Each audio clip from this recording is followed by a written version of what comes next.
안녕하세요. 거꾸로 읽는 통증 이야기. 오늘은 당신이 겪는 극심한 통증 CRPS는 절대 아니다 라는 제목으로 말씀드리도록 하겠습니다.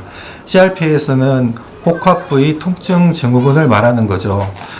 제가 이 주제를 선택하게 된 이유는 이제 검색어 순위를 보니까 통증 관련된 검색어 순위에서 CRPS가 굉장히 상위권 순위에 올라와 있는 것을 발견했습니다. 굉장히 의외였는데요. 그래서 오늘 이 부분에 대해서 좀 자세하게 설명을 드리도록 하겠습니다. 저는 통증 클리닉을 운영하고 있는 박정근 원장입니다.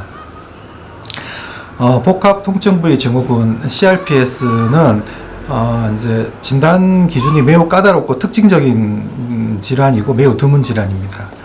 이제 통증이 좀 심하다고 무조건 이 질환이 되는 것은 아니고요. 좀 특징적인 통증 양상을 보이는데 화끈거린다, 타는 듯하다, 바늘로 찌르는 듯하다, 칼로 찌르는 것 같다, 톡 쏘는 것 같다, 뭐 이런 특징의 통증을 보이게 되고 굉장히 심한 통증이 장기간 지속되는 것이 이 질환의 특징입니다. 이제 그 통증만 있다고 이 질환이 이제 진단이 되는 것은 아니고 혈관 확장이나 수축 이런 혈관 이상도 있어야 되고요. 그리고 땀이 나거나 부종이 생기거나 하는 그런 증상도 있을 수가 있습니다. 그리고 근육이 힘이 빠진다든지 아니면 피부가 위축이 된다든지 뭐 이런 그 근육 자체의 변성이 동반되기도 합니다. 그래서 이제 이제 CRPS는 그 개인 통증 클리닉에서는 잘 다루지도 않고 잘 없고요. 이제 혹시 이제 의심이 되면 이제 큰 병원으로 저희가 전원을 시키는 질환입니다. 그런데 이제 저희가 이 질환을 언급하는 이유는 뭐냐 하면 보통 이 질환으로 스스로 자가 진단을 하는 분들이 많이 계시는 것이 문제입니다. 자기 본인이 이제 극심하게 통증을 겪고 있고 많이 아프고 고생을 하셨는데 인터넷을 찾아보니 CRPS라는 병이 있고 유명한 연예인도 앓고 있다고 하더라. 그래서 나도 혹시 CRPS가 아닐까 라고 하면서 스스로 이제 그 병이라고 믿어버리시는 거죠. 이 병인지 아닌지가 중요한 것보다는 이렇게 스스로 자가 진단을 해버리는 경우가 가장 위험합니다.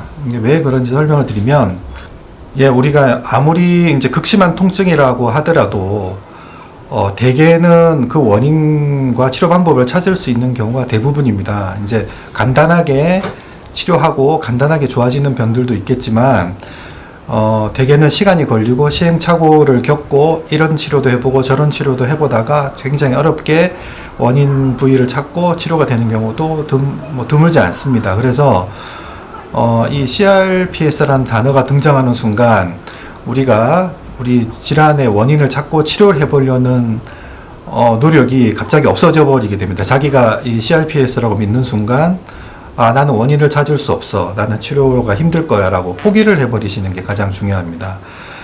그래서 사실은 굉장히 드문 질환이고 아닐 가능성이 굉장히 높은데 스스로 이렇게 믿어버리게 되면 의사가 치료해보자, 뭐 이렇게 더 치료해보자, 주사를 맞아보자, 약물을 써보자, 더 검사해보자 라는 이런 지시에 잘 따르지 않게 되는 것이 가장 큰 문제입니다. 그래서 정확한 진단은 물론 이제 이 복합 부위 증후군의 진단과 치료는 매우 어렵기 때문에 큰 병원에서 이제 진행하시는 것이 맞고요. 그러나 개인 병원에서 또 이 질환을 꼭 이제 이해해야 되는 이유는 뭐냐면 환자가 이렇게 스스로 믿어버리게 되는 순간 우리가 쉽게 치료하거나 혹은 조금 어렵더라도 원인을 발견할 수 있는데 빨리 포기하게 되는 경우가 발생하는 것이 문제입니다. 그래서 정말 드문 질환이라는 것을 꼭 기억하시고요. 이 진단은 굉장히 드물다. 나는 포기하지 않고 통증 부위를 찾고 꼭 치료 방법을 찾아내겠다라고 생각하시고 이제 주치의 선생님하고 상의하시고 끝까지 치료하시는 노력이 중요합니다. 사실 의사 사이에서도 이 CRPS라는 질환이 과연 존재하는가, 의사가 제대로 진단을 못해서 그냥 붙여버리는 진단이 아닌가라고 의심하시는 선생님들도 많이 계십니다. 사실 원인도 잘 모르고 치료 방법도 제대로 된 것이 없습니다. 그래서 여러분이 극심한 통증을 앓고 계신다면 CRPS가 아닐 가능성이 굉장히 높습니다. 포기하지 말고 우리 같이 원인을 찾아봅시다. 오늘은 여기까지 하겠습니다. 감사합니다.